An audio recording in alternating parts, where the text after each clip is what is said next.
আমন্ত্রণ দীপ্ত সংবাদে আপনাদের সাথে আছি আমি ইয়াসমিন সুমনা। শুরুতে আন্তর্জাতিক প্রসঙ্গ। লাখ লাখ মানুষের অংশগ্রহণে ইরানের সাবেক সর্বোচ্চ নেতা আয়াতুল্লাহ আলী খামেনির প্রথম জানাজা অনুষ্ঠিত হয়েছে। আজ বাংলাদেশ সময় সকাল 10:30টায় তেহরানের গ্র্যান্ড মুসাল্লায় এই জানাজা হয়। ইমামতি করেছেন নামকরা আলেম আয়াতুল্লাহ জাফর সোবহানি। আয়াতুল্লাহ খামেনির সঙ্গে তার পরিবারের 4 সদস্যের জানাজাও হয়েছে। জানাজা শুরুর কয়েক ঘন্টা আগেই মুসাল্লার প্রধান চত্বর কানায় কানায় পূর্ণ হয়ে যায়। পরে খামেনির কফিন গ্র্যান্ড মুসাল্লার ভেতরে নেওয়া হয়। সেখানে সর্বস্তরের মানুষ শ্রদ্ধা জানাবেন। সোমবার তেহরানে এবং মঙ্গলবার পবিত্র শহর কোমে শোকযাত্রা অনুষ্ঠিত হবে। এটি তেহরানের ইতিহাসের সবচেয়ে বড় শোক মিছিল হবে বলে ধারণা করা হচ্ছে। এরপর সাবেক এই সর্বোচ্চ নেতার মরদেহ ইরাকের নাজাফ ও কারবালা শহরে নিয়ে যাওয়া হবে। বৃহস্পতিবার ইরানের মাশহাদ শহরে আয়াতুল্লাহ আলী খামেনিকে দাফন করা হবে। 28 ফেব্রুয়ারি যুক্তরাষ্ট্র ও ইসরায়েলের যৌথ হামলায় তিনি প্রাণ হারান। ওই হামলায় খামেনির পরিবারের 4 সদস্যও নিহত হয়। এর মধ্যে তার 14 মাস বয়সী নাতনিও রয়েছে।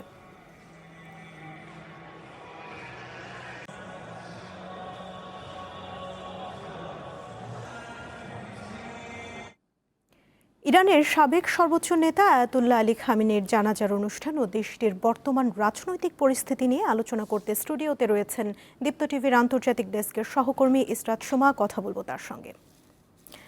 সুমা, দীপ্ত স্টুডিওতে আপনাকে স্বাগত। প্রথমেই আপনার কাছে জানতে চাইব, লাখো লাখো মানুষের আমরা অংশগ্রহণ দেখতে পেয়েছি খামেনির জানাজায়।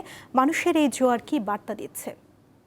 আপনাকে ধন্যবাদ সুমনা। আমরা যেটা দেখতে পাচ্ছি যে দীর্ঘ 4 মাসেরও বেশি সময় পর ইরানের যে প্রয়াত সাবেক সর্বোচ্চ নেতা তার জানাজা এবং দাফনের অনুষ্ঠান হচ্ছে, এবং এই উপলক্ষে ইরান কিন্তু 7 দিন ব্যাপী একটি অনুষ্ঠান রেখেছে, যে দীর্ঘ সময় ধরে তারা অনুষ্ঠানটি করছে।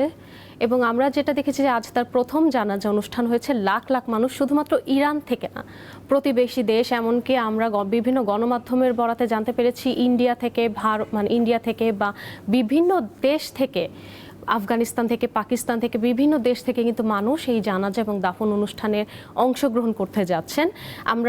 এবং যেটা আমরা দেখেছি যে ইরান দাবি করছে 2 কোটি মানুষ ইতিমধ্যে জমায়েত হয়েছে সেখানে, সেটা ইরান কর্তৃপক্ষ দাবি করছে।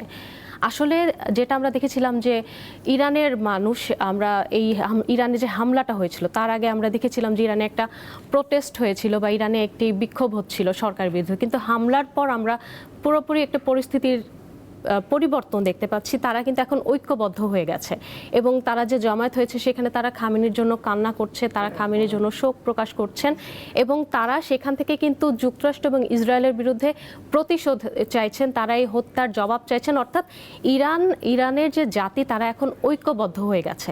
তারা এখন তাদের যে ঐক্যবদ্ধ বা একটা অদম্য জাতি হিসেবে তারা প্রকাশ পেয়েছে, এবং তারা যে একটি শক্তিশালী জাতি হিসেবে যে কোনো হামলায় আসুক তারা রুখে দাঁড়াতে পারে, এই বার্তাটাই তারা দিতে চাচ্ছে এর মাধ্যমে।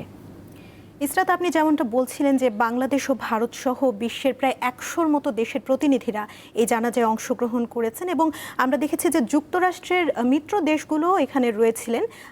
এটি কিভাবে দেখছেন আপনি? দেখুন, এখানে এটা কিন্তু একটি নজিরবিহীন জানাজা এবং দাফনের অনুষ্ঠান করা হয়েছে। ইরান বলছে যে তার তেহরানের ইতিহাসে সবথেকে বড় দাফন এবং জানাজা। একটি যুদ্ধবিধ্বস্ত দেশ এবং দীর্ঘ দিনের যুদ্ধ কাটিয়ে উঠে তারা এত বড় একটি অনুষ্ঠান আয়োজন করেছে নজিরবিহীনভাবে, এবং সেখানে কিন্তু 100টি দেশের প্রতিনিধি। আপনাকে আমি জানিয়ে রাখি যে তারা যেটা জানিয়েছে, গণমাধ্যমের সূত্রে আমরা জানতে পেরেছি যে 8 থেকে 10টি দেশের সরকার প্রধান গিয়েছেন, 10 থেকে 12টি দেশের পার্লামেন্টের স্পিকার গিয়েছেন এবং বিভিন্ন দেশের গিয়ে প্রতিনিধি গিয়েছেন। আসলে দেখুন যে আমরা দেখেছিলাম যখন ইরানের উপর হামলা করা হয়েছে, ইরানের এই হামলাটা কিন্তু অনেক দেশই কিন্তু আসলে নেগেটিভভাবে নিচ্ছে, নেতিবাচকভাবে নিচ্ছে, এবং ইরানের প্রতি সহমর্মিতার কারণ কিন্তু তারা গিয়েছে তারা ইসে গিয়েছে। তো আসলে বলা চলে যে ইরানের উপর হামলাটা হঠাৎ করে হলো, এত মানুষকে মারা হলো, তাদের সর্বোচ্চ ধর্মীয় নেতাকে মেরে দেওয়া হলো, এবং ইসরায়েল যেটা শুরুতে বলেছিল যে তারা পারমাণবিক বোমা বানাতে পারে, আমাদের উপর হামলা করতে পারে, এই ছোট একটা অজুহাতে তারা যে হামলাটা চালালো, এই সহমর্মিতার দরুন গিয়ে তারা, এবং এর মাধ্যমে বোঝা যাচ্ছে যে ওয়েস্ট এশিয়াতে ইরানের কিন্তু একটি বেশ প্রভাব পড়েছে এবং প্রভাবশালী দেশ হিসেবে উত্থান হচ্ছে, যার দরুন বলা চলে যে বিভিন্ন দেশও চাইছে যে যুক্তরাষ্ট্রের পাশাপাশি আমরা ইরানের সাথেও সম্পর্কটা রাখি। অর্থাৎ একটি ভূ রাজনৈতিক বিষয় রয়েছে এখানে, যার দরুন তারা সেখানে তাদের বিভিন্ন প্রতিনিধি দল গিয়েছে, সম্মান প্রদর্শন করে এসেছে। ইসরাত, সর্বশেষ আপনার কাছে জানতে চাইব, এই সার্বিক পরিস্থিতি বিবেচনায় ইরান ও যুক্তরাষ্ট্রের শান্তি আলোচনা কতটা ফলপ্রসূভাবে এগিয়ে নেওয়া সম্ভব? এখন পর্যন্ত আমরা যতটুকু জেনেছি যে ইরান এবং যুক্তরাষ্ট্রের যে শান্তি আলোচনা সেটা কাতারের দোহাতে যে হয়েছিল, সেখানে কিন্তু অনেক বিষয়ে দুই পক্ষের কিন্তু নানান রকম মতবিরোধ দেখা দিয়েছিল। গণমাধ্যমের মাধ্যমে আমরা যেটা জানতে পেরেছি, এই আলোচনাটা আসলে হচ্ছে কি এমন কিছু বিষয়ের উপর হচ্ছে যেখানে যে দুই পক্ষের কেউ কিন্তু ছাড় দিতে রাজি নয়। যুক্তরাষ্ট্র বলছে যে ইরান পারমাণবিক বোমা অর্জন করতে পারবে না, আবার ইরান তারা যে ইউরেনিয়াম সমৃদ্ধকরণ করেছে কোনোভাবেই তারা সেটা হাতছাড়া করবে না। সো এই বিষয়ে অনেক কিছু রয়েছে। আবার লেবাননের দিক থেকে ইরান কিন্তু জোর দিচ্ছে যে এখানে হামলা তোমরা করতে পারবে না, কিন্তু ইসরায়েল বলছে আমরা লেবানন ছাড়বো না। সো এই আলোচনাটা আসলে অনিশ্চিত থাকবে। যদিও ট্রাম্প বলেছেন যতদিন এই জানাজা এবং দাফন অনুষ্ঠান চলবে কোনো রকম কোনো সংঘাতে তারা জড়াবে না এবং আলোচনা ইতিবাচকভাবে এগিয়ে যাচ্ছে, ট্রাম্প জানিয়েছেন। কিন্তু তারপরও অনিশ্চয়তা একটা রয়ে যায়, কারণ কিছু কিছু বিষয় তারা কেউই কোনো ছাড় দিবে না। এবং কাতারের দোহায় আবার এই অনুষ্ঠানের পরপরই আরেকটা আলোচনায় বসার কথা রয়েছে দুই পক্ষের, সেটার মাধ্যমে আসলে জানা যাবে যে দুই পক্ষ কতটুকু এগোতে পারে এই বিষয়ে। ইসরাত, আপনাকে অসংখ্য ধন্যবাদ আমাদের সাথে যুক্ত হবার জন্য। আপনাকেও। আমরা চলে যেতে চাই মূল সংবাদে। যুক্তরাষ্ট্রের 250তম স্বাধীনতা দিবস উপলক্ষে দেশটির প্রেসিডেন্ট ডোনাল্ড ট্রাম্পকে শুভেচ্ছা জানিয়ে চিঠি দিয়েছেন প্রধানমন্ত্রী তারেক রহমান। শনিবার ট্রাম্পকে পাঠানো শুভেচ্ছা বার্তায় তারেক রহমান দুই দেশের সম্পর্ক আরও জোরদারের প্রত্যাশা ব্যক্ত করেছেন। প্রধানমন্ত্রী বলেন, বাংলাদেশ সরকার দেশের জনগণ এবং তার নিজের পক্ষ থেকে যুক্তরাষ্ট্রের স্বাধীনতার 250 বছর পূর্তি উপলক্ষে প্রেসিডেন্ট ট্রাম্প ও দেশটির জনগণকে আন্তরিক অভিনন্দন জানাচ্ছেন। যুক্তরাষ্ট্রের স্বাধীনতার এই ঐতিহাসিক মাইলফলক শুধু দেশটির জন্যই নয়, বিশ্বের মানুষের জন্য অনুপ্রেরণার উৎস বলে মন্তব্য করেন তারেক রহমান।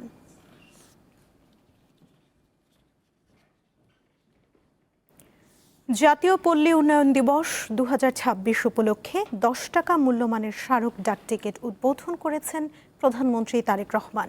সকালে সচিবালয়ে প্রধানমন্ত্রীর কার্যালয়ে এক অনুষ্ঠানে একটি খাম ও 5 টাকা মূল্যমানের ডাটা কার্ডেরও উদ্বোধন করেন তিনি। উন্নত পল্লী সমৃদ্ধ দেশ, সবার আগে বাংলাদেশ, এই প্রতিপাদ্যে কাল পালিত হবে জাতীয় পল্লী উন্নয়ন দিবস।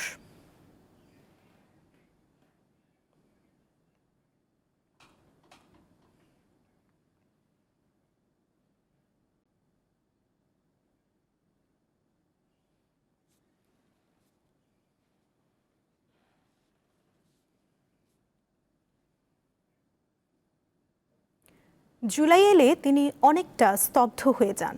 খুঁজে বেড়ান স্বামী সাইফুল ইসলামের স্মৃতি, যিনি 24-এর আন্দোলনে রাজধানীর সায়েন্স ল্যাব এলাকায় গুলিতে প্রাণ হারিয়েছিলেন। পেশায় সাইফুল ছিলেন বাস চালক। হাজারীবাগের বাসিন্দা তানিয়া আক্তার মনে করেন, জুলাইয়ের আকাঙ্ক্ষা বাস্তবায়নের গতি দিন দিন কমে আসছে।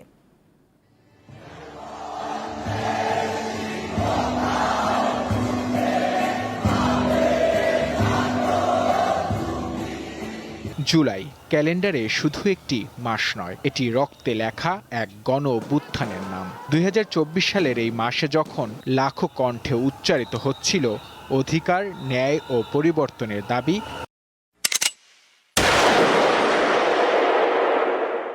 তখন শাসক গোষ্ঠীর গুলিতে রক্তাক্ত হয় রাজপথ, প্রাণ যায় কয়েকশো মানুষের। কিন্তু দমনপীড়ন থামাতে পারেনি ছাত্র জনতাকে। পতন হয় শেখ হাসিনা সরকারের। সময় গড়িয়েছে, কিন্তু স্বজন হারানো বেদনা আজও রয়ে গেছে অনেকের মনে। তেমনি একজন রাজধানীর হাজারীবাগের বাসিন্দা তানিয়া আক্তার জুলাই আন্দোলনের সময় সায়েন্স ল্যাব মোড়ে স্বামী সাইফুল ইসলামকে হারিয়েছেন। 4 বছর বয়সী 2 যমজ ছেলে সহ 4 সন্তানের এই জননী স্বামীর কথা স্মরণ করে আজও বাক রুদ্ধ হয়ে পড়েন। 5 আগস্টে ঘরে সকাল থেকে ঘরেই ছিল, ওদিন আর বেরোতে সুযোগ পায় না। বাচ্চারা অসুস্থ, আমি বাসায় কাজ করতেছি, তা সুযোগ পায় না, বের হয় না। যখন হাসিনার পতন হয়েছে, শুনছে যে হাসিনা পালায় গেছে, তখন বেলা 3টা বাজে। তখন ওদের খাওয়াইছে, নিজেই খাওয়াইছে, ওদেরকে খাওয়াইয়া নিজেই ঘুম পড়েছে। ওইটাই আমার বাচ্চাদের জীবনের বাবার কোলে শেষ ঘুম ছিল। বাপ ছেলে একসাথেই গেছে। আমার ছেলে আর বীরের ভিতরে হারায় ফেলাইছে, মানে খুঁজা পায় নাই, পরে আর মোবাইল ছিল না, ফোনও দিতে পারে নাই। যখন বলছে রাস্তার কিনারে পড়ে আছে, তখন আমি বুঝতে পারছি আমার কেউ দেখতে দেয় না, যে ওরা তো গুলি করে পোড়াইয়া দিছে। হত্যাকাণ্ডের বিচার ও প্রতিশ্রুত সংস্কারের বিষয়ে কিছু অগ্রগতি হলেও কাঙ্ক্ষিত লক্ষ্য এখনো অনেক দূর বলে মনে করেন তিনি। আমাদের জীবনটা যা হয়েছে আমরা চাই না কোনো দিন কোনো রাজনীতিভাবে বা যে কোনোভাবেই হোক যে এরকম জুলাই যেন ভাই আর কারোর জীবনে কোনোদিনও না আসে। আমরা যে কি হারাইছি একমাত্র আমরাই বুঝি। আমার ছোট ছোট বাচ্চা এখনো আমার কিছুদিন পর পর যায় বলে মা বাবার ছবি তো আমি ছবি দেখবো। ভাই আমাদের সান্ত্বনা দেওয়ার মতো কিচ্ছু নাই। আমরা বিচার মনে হয় না কোনোদিন এই রাষ্ট্রে পাবো। আমরা আমাদের দিক থেকে দেখতেছি আমরা ভালো কিছু পাইনি। বৈষম্যহীন তো দূর হয়ই না, আরো বাড়ছে। শহীদদের স্বপ্ন বাস্তবায়নের পাশাপাশি রাজনীতির জন্য আর যাতে কাউকে স্বজন হারাতে না হয় এমন গণতান্ত্রিক পরিবেশ প্রত্যাশা করেন এই জুলাই শহীদের স্ত্রী। সার্জিস আলম কর, নাহিদ কর, এই যে বড় বড় উপদেষ্টা যারা ছিল এই আন্দোলনের, যারা সম্মুখীন মেন নায়ক ছিল, 2-4 মাস না যাইতে তারা দল গঠনে ব্যস্ত হয়ে গেছে। আমাদের দিকে তাকায় নেই। তারা কেন আমাদের দিকে তাকাইলো না? আমাদের বাচ্চারা এতিম হয়েছে কিন্তু তাদের জন্য। তারা যদি আন্দোলন ডাক না দিত আমাদের স্বজন ঘর থেকে কখনো বের হইতো না। এখন তাদের কাছে যাইতে গেলে আমাদের অ্যাপার্টমেন্ট নিতে হয়। আমরা হারাইছি, আমরাই বুঝতেছি। নূর আলম, দীপ্ত সংবাদ, ঢাকা। বিগত সরকারের সময় আশ্রয়ণ প্রকল্পের মাধ্যমে নাটোর জেলার 7টি উপজেলায় প্রায় 6,000 ঘর বরাদ্দ দেওয়া হয়, যার অনেকগুলোই ব্যবহার হচ্ছে না। স্থানীয়দের অভিযোগ, ভূমিহীন নয় এমন লোকও ঘর পেয়েছে, তারা এসব ঘরে থাকছে না। আমি এখন আছি নাটোর সদর উপজেলার বাক্সর এলাকায়। বিগত সরকারের একটি আলোচিত প্রকল্প ছিল এই আশ্রয়ণ প্রকল্প। সারা দেশের ন্যায় নাটোর জেলার 7টি উপজেলাতেও এই বরাদ্দ দেওয়া হয়েছে। মোট 5,619টি ঘর। অনেকগুলো ঘর অব্যবহৃত অবস্থায় পড়ে রয়েছে। এখানকার স্থানীয়দের সঙ্গে কথা বলে যেটি জানতে পারলাম, সাধারণত নাগরিক সুবিধার অভাবে তারা এবং কর্মক্ষেত্রের অভাবে তারা এই স্থান থেকে চলে গেছে। এখানে বাড়ি লিছে কিন্তু কাম এই জায়গা নাই, তারা ঢাকা থাকে। এজন্য গরিব মানুষ সবাই ঢাকা কামের উদ্দেশ্য থেকে যায়। আর বাড়িটাও করছে মনে করেন যে নিচু, আমরা বৃষ্টি বাদল হলে রানতে পারি না ওই জায়গাটা, একবারে নিচা। এখনো মোটামুটি 20টার মতন ঘর, কোনো লোকজনই নাই এবং তারা থাকেও না অর্থিনী। এই যে যতদিন হলে ঘর হয়েছে এতদিন হলে কোনো তাদের বসবাস নাই। অনেকে তাদের আত্মীয় স্বজনকে রেখেছে, অনেকেই শুধুমাত্র তালাবদ্ধ করে দীর্ঘদিন পরিত্যক্ত অবস্থায় রেখেছে। অনেকে বলছেন দীর্ঘদিন থেকে এটি রক্ষণাবেক্ষণ করা হয় না, অনেকেই আসেন না তদারকি করতে। ওর এক চাচাতো বোন আছে, তার নামে এই বাড়িটা দেওয়া আছে। তার নাটোর একটা বাড়ি আছে, সে ওইখানে থাকে, আমি এখানে থাকি। এই ঘর যাদের পাওয়ার দরকার তারা পায়নি। তাদের জমি জমা আছে, বাড়িও আছে, কিন্তু তারা দখল করে চলে গেছে আর আসে না। শুরু থেকে দেখতেছি এখন পর্যন্ত কোনো ঘরের লোক নাই। প্রকৃত যারা ভূমিহীন, নাটোর সদর উপজেলার বাক্সর এই এলাকা সহ সকল এলাকার আশ্রয়ণ প্রকল্পের ঘরগুলো যাতে সঠিক ভূমিহীনরা পায় এবং তাদের যেন নাগরিক সুযোগ সুবিধাগুলো অব্যাহত থাকে, সেই দাবি জানিয়েছেন স্থানীয়রা। শাহেদুল আলম, দীপ্ত টিভি, নাটোর। কুড়িগ্রামে ধরলা ও দুধকুমারের পানি কমলেও বাড়ছে তিস্তা ও ব্রহ্মপুত্রের পানি। পানি কমতে থাকায় বিভিন্ন নদ নদীর 36টি পয়েন্টে ভাঙনের তীব্রতা বেড়েছে। নিম্নাঞ্চলে ভাঙনে বিলীন হচ্ছে বসতবাড়ি, আবাদি জমি ও সড়ক। হুমকির মুখে পড়েছে শিক্ষা প্রতিষ্ঠান সহ বহু স্থাপনা। আজ সকাল 6টায় পাটেশ্বরী পয়েন্টে দুধকুমার নদের পানি হ্রাস পেয়ে বিপদসীমার নিচ দিয়ে প্রবাহিত হচ্ছে। সেতু ও শিমুলবাড়ি পয়েন্টে ধরলা নদীর পানি বিপদসীমার নিচে রয়েছে। কাউনিয়া পয়েন্টেও তিস্তার পানি বিপদসীমার নিচ দিয়ে প্রবাহিত হচ্ছে। নওগাঁর প্রধান দুটি নদী আত্রাই ও ছোট যমুনা সহ অন্যান্য নদ নদীর পানি কমছে।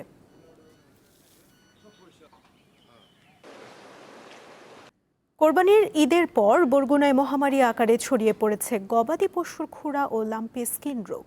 জেলা জুড়ে 1.5 শতাধিক গরুর মৃত্যু হয়েছে। পর্যাপ্ত ওষুধ ও ভ্যাকসিন না পাওয়ার অভিযোগ করেছেন খামারিরা। বরগুনায় লাম্পি স্কিন ও খুরা রোগে আক্রান্ত হচ্ছে অসংখ্য গরু। এই রোগটি বর্তমানে মহামারী ধারণ করেছে। আজ আমরা একটি ফার্ম এসেছি বরগুনা সদর উপজেলার বুড়িরচর ইউনিয়নে, যেখানে লিটন মুন্সির প্রায় 16টি গরু রয়েছে এই ফার্মে। এর ফ্রিজিয়ান গরু রয়েছে। সব গরুগুলোই এই খুরা রোগে আক্রান্ত হয়েছে। সেই রোগটি কিভাবে ছড়িয়েছে, কেমনভাবে ছড়িয়েছে আমরা আপনাদেরকে যদি দেখাই যে এই ফার্মটি আসলে তার স্বপ্নের একটি ফার্ম, যে ফার্মটি তিলে তিলে গড়েছেন। কিছুদিন আগে এই ফার্মের একটি ফ্রিজিয়ান গরু প্রায় 3,20,000 টাকায় গরুটি কিনেছেন এবং সেই গরুটি মারা গেছেন এই লাম্পি স্কিন রোগে। এখানে কিন্তু জানা গেছে যে সরকারি হাসপাতাল থেকে এখানে যে পশু হাসপাতাল রয়েছে সেখান থেকে কিন্তু তেমন কোনো চিকিৎসা সেবা পাচ্ছেন না এসব খামারিরা। আমাদেরকে যদি একটু দেখাতেন যে আসলে এই রোগটা কিভাবে ছড়ায় এবং এই রোগটা কোন ভাবে আসলে আক্রান্ত করছে এবং কোন গরুকে আক্রান্ত করছে বিশেষ করে। লক্ষণ হলে মুখ দিয়ে ফেনা পড়ে, লালা পড়তে থাকে এরকম, আর এই পা দেখেন এইগুলো সব আগলা হয়ে গেছে। এক ভুল চিকিৎসা তো অবশ্যই হয়, একজন ডাক্তার যে জানে, একজন গ্রামের ডাক্তার কি সেই চিকিৎসা দিতে পারে? ভুল তো অবশ্যই হয় আমাদের। এই রোগে আক্রান্ত হয়ে প্রায় 1.5 শতাধিক গরুর এখন পর্যন্ত বরগুনা জেলায় মৃত্যু হয়েছে এবং এই রোগটা প্রতিদিনই কিন্তু বাড়ছে।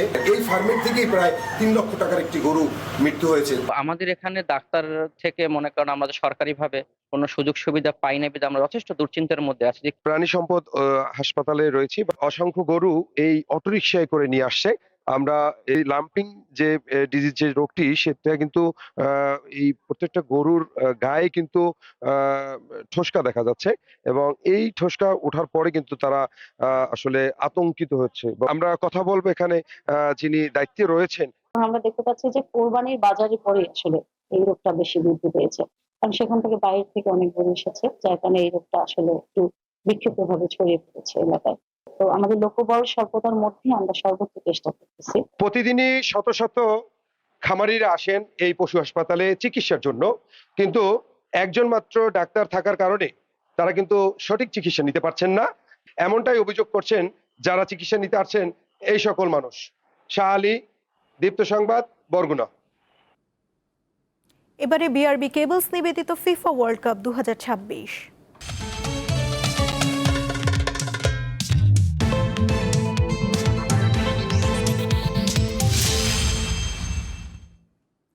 বিশ্বকাপের কোয়ার্টার ফাইনাল নিশ্চিত করল ফ্রান্স ও মরক্কো। কিলিয়ান এমবাপ্পের গোলে প্যারাগুয়েকে 1-0 ব্যবধানে হারিয়েছে ফরাসিরা, আর কানাডাকে 3-0 গোলে উড়িয়ে দিয়েছে আশরাফ হাকিমির মরক্কো।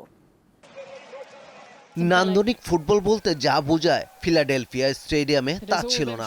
আক্রমণ পাল্টা আক্রমণে যেভাবে ম্যাচ জমে ওঠে ছিল না তেমন প্রতিদ্বন্দ্বিতাও। তারপরও ফ্রান্স ও প্যারাগুয়ের ম্যাচে মাঠে বেশ উত্তেজনা ছিল, ঘটেছে ধাক্কাধাক্কি আর একে অপরের দিকে তেড়ে যাওয়ার ঘটনা। এমবাপ্পে, ওসমান দেমবেলে ও মাইকেল অলিসেদের একের পর এক আক্রমণ সামলে 65 মিনিট পর্যন্ত সমতা ধরে রাখে প্যারাগুয়ে। এরপর দৃশ্যপটে আসেন বদলি নামা দেরিজে দুয়ে। দারুণ নৈপুণ্যে বক্সে ঢুকে পড়া দুয়েকে পেছন থেকে ফেলে দেন দিয়েগো গোমেজ। রেফারি প্রথমে খেলা চালিয়ে গেলেও ভিএআর এর পরামর্শে মনিটর দেখে সিদ্ধান্ত বদলান। পেনাল্টি পায় ফ্রান্স। 70 মিনিটে কোনো ভুল করেননি কিলিয়ান এমবাপ্পে। এটি এবারের বিশ্বকাপে তার 7ম ও বিশ্বকাপ ক্যারিয়ারে 19তম গোল। একই সঙ্গে টানা 3 বিশ্বকাপের শেষ 16 গোল করার কীর্তি গড়লেন এই ফরাসি তারকা। এবারের আসরে লিওনেল মেসির সঙ্গে যৌথভাবে সর্বোচ্চ গোলদাতা এখন এমবাপ্পে। শেষ পর্যন্ত এমবাপ্পের পেনাল্টি গোলেই 1-0 ব্যবধানের জয় নিয়ে টানা দ্বিতীয়বারের মতো বিশ্বকাপের কোয়ার্টার ফাইনাল নিশ্চিত করল ফ্রান্স। শেষ 8-এ তাদের প্রতিপক্ষ মরক্কো। মরক্কোর বিশ্বকাপ রূপকথা থামছেই না। 2022 কাতার বিশ্বকাপে ইতিহাস গড়ে প্রথম আফ্রিকান দল হিসেবে সেমিফাইনালে উঠে তারা। এবারও সেই ধারাবাহিকতা ধরে রাখল আটলাস লায়ন্সরা। শেষ 16তে কানাডাকে 3-0 গোলে উড়িয়ে দিয়েছে দেশটি। ম্যাচে গোলের তেমন সুযোগ পায়নি আসরের সহ আয়োজক কানাডা। বিপরীতে গোলমুখে 4টি শট নিয়ে 3টি কাজে লাগিয়েছে মরক্কো। 2টি গোল করেন আজজেদিন উনাহি, অন্যটি করেন সুফিয়ান রাহিমি। হিউস্টনে ম্যাচ জিতে প্রথম দল হিসেবে কোয়ার্টার ফাইনালে উঠে মরক্কো। পারভেজ খোকন, দীপ্ত স্পোর্টস। এই ছিল এখনকার মতো। পরবর্তী সংবাদ দুপুর 2টায় দেখার আমন্ত্রণ রইল। এছাড়া আরও তথ্য পেতে যুক্ত থাকুন দীপ্ত ডিজিটাল প্ল্যাটফর্মের সাথে। ধন্যবাদ সবাইকে।